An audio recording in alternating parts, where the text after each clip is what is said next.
안녕하세요. 방산농객입니다.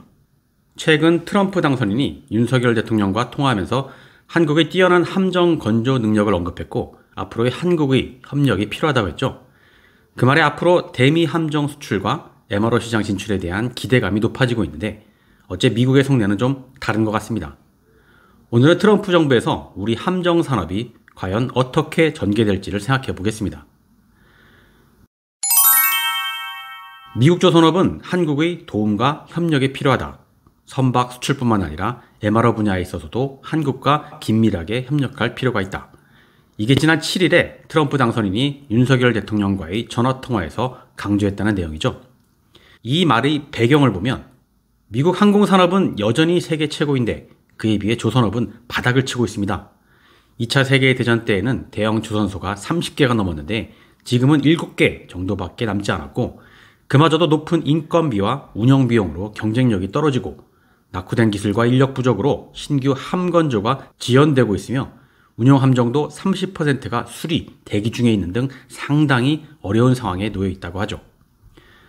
반면에 중국 해군은 함정 보유수가 이미 미국을 뛰어넘었고 선박 건조 능력도 미국이 10만 톤인데 반해 중국은 2,300만 톤이 넘기 때문에 이대로면 중국과의 격차가 점점 더 심해질 거라는 심각한 위기감을 갖고 있는 거죠. 그래서 당선 일성으로 미국 조선업을 재건하기 위해 한국 조선업의 협력이 필요하다고 한 건데 이 말을 놓고 우리는 국산 함정을 미국으로 수출하고 연간 20조 원에 달하는 미 군함 MRO 시장에 진출이 확대될 거라는 기대를 내놓았죠. 하지만 미국이 생각하는 한국의 협력은 이게 아닌 것 같습니다. 로이터 통신에 따르면 트럼프 당선인은 윤석열 대통령과의 통화에서 한국이 미국 조선업을 도울 방법에 대해 논의했다고 했습니다. 한국에서 미 해군 군함을 만들거나 정비해달라는 말은 없었죠. 그리고 지난 7일 CSIS 뉴스레터를 보면 한미 협력을 논하면서 한국이 미국의 조선소를 공동 소유함으로써 미국에 상당한 투자를 하게 되면 미국의 조선 역량이 유지가 될 것이며 수천 개의 새로운 일자리가 창출되고 미국이 조선 분야에서 글로벌 리더십 역할을 되찾을 거라고 했습니다. 삼성전자와 현대자동차가 미국에 투자를 한 것처럼 기술, 전문 인력, 자본이 월등한 한국의 조선업체가 미국 내에 투자를 해서 미국의 조선업을 재건하고 경기를 활성화한다는 것이 미국의 의도인 거죠. 이게 아니더라도 우리가 군함을 미국으로 수출하고 MRO 사업에 진출하는 것은 쉽지가 않습니다. 먼저 존스법에 막혀 있습니다. 존스법이란 미국 내 항구를 오가는 선박은 미국 내에서 건조되어야 한다는 건데 국제 운송을 하는 상선이야 관계없지만 미국 내 항구를 오가는 미국 군함과 경비함은 이 법에 따라 모두 미국 내에서 건조가 되어야만 합니다. 이 법 때문에 외국산 군함이 미국 수출은 불가능한 거죠. 최근에 이 존스법을 개정해야 한다는 목소리가 미국 내에서도 나오고는 있습니다. 미국의 조선 능력이 떨어지기 때문에 이 법을 개정하지 않으면 군함의 수급이 어렵다는 거죠.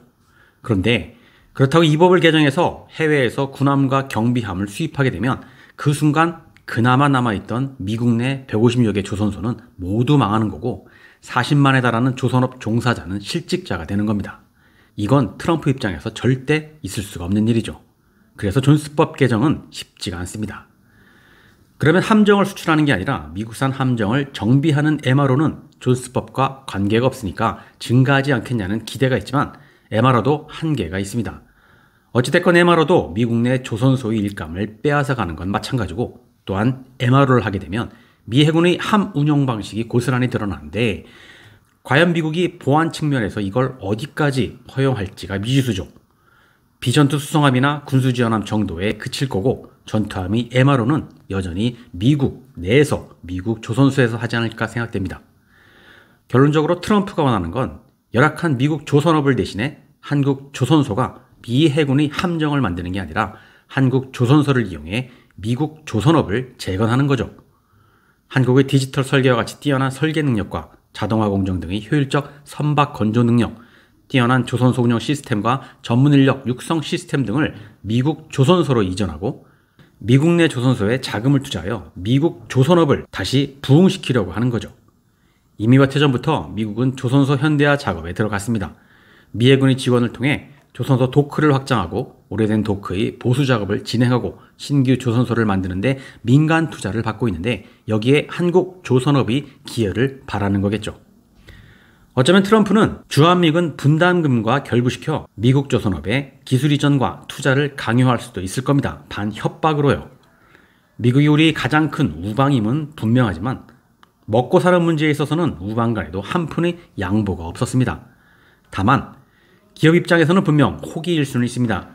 미 조선소를 인수하거나 합작회사를 설립하거나 공동 투자를 하건 간에 미국 시장 진출 가능성이 높아지긴 한 거죠.